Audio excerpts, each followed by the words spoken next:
Once I finally reached the end of the map in Subnautica 2, I was lost. I had no idea what the game wanted me to do next.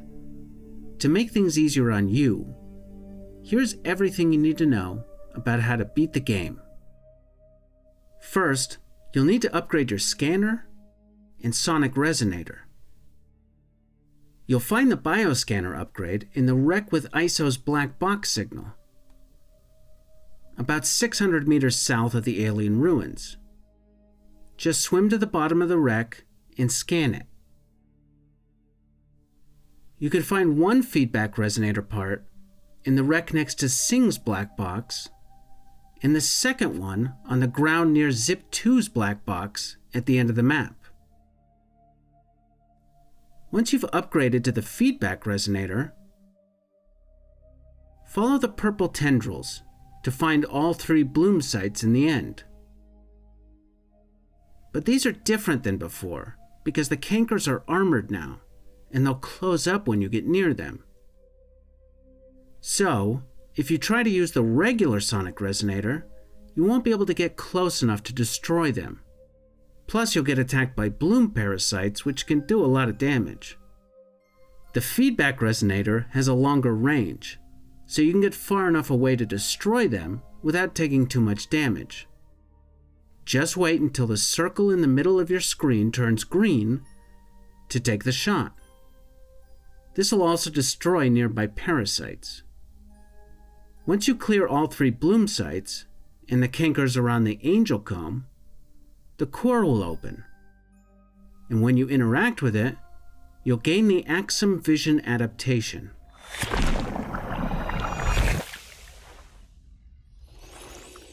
This allows you to see these glowing alien symbols across the map, called glyphs.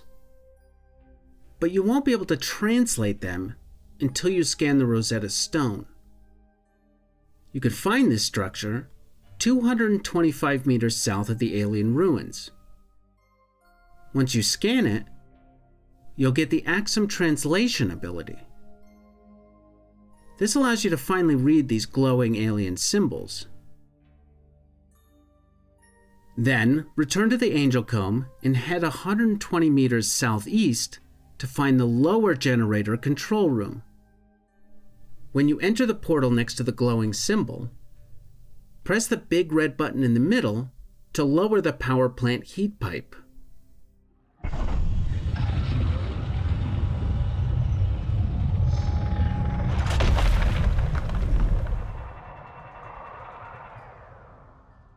Next, go straight up to the upper generator control room and flip on all the switches on both terminals. But the one on the right still won't turn on. And if you look at the screen in the middle, you'll see it's because the turbine outside is broken. Head out to investigate, and you can scan the turbine to learn it was sabotaged 250 years ago. Then take out your habitat builder to see a list of resources you need to repair it. It's a lot. You'll need 10 titanium ingots, which takes 30 titanium ores, 10 strontium ingots, which takes 20 celestine ores, and 10 mangaloy ingots, which takes 10 atacamite ores, 10 troilite ores, and 10 more titanium ingots, which requires another 30 titanium ores. You can go out and gather these resources like normal, or you can scan these pillars at the end of the map to build your own metal farms, which let you duplicate almost any resource in the game, even ones that don't respawn naturally. You'll also need to gather Axum bacterial cultures from the yellow pools.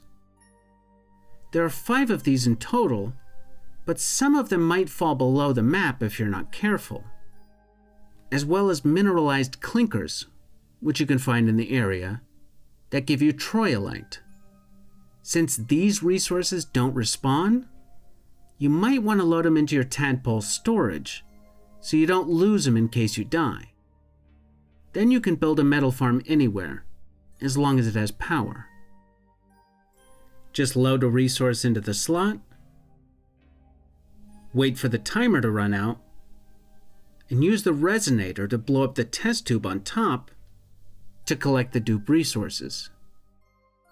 Once you've crafted all 30 ingots, go back to the power plant and use the habitat builder to repair the turbine.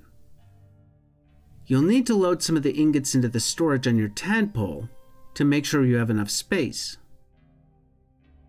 Then, go back inside the upper control room and activate the terminal on the right, and press the big red button in the center to turn the power plant on. Turbine rotating. Output steady. Power restored.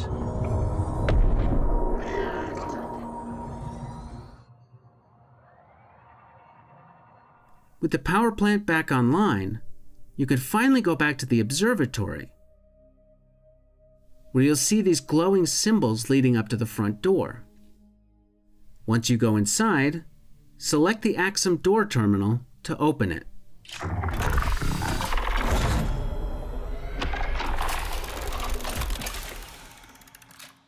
Inside this room, your oxygen won't run out. You'll see a model of the alien solar system called the Orrery. Make sure to scan it so you can have information about your location sent to the NOAA terminal. Results deferred. Please consult your noetic advisor. Then go through this tunnel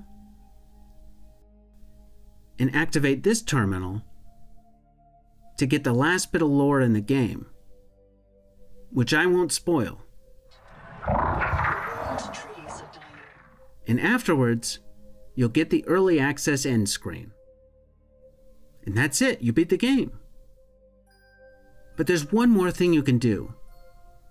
Go back to a NOAA terminal, and you can hear one last message and get one last databank entry in your PDA, which will let you know more about where you are in the universe.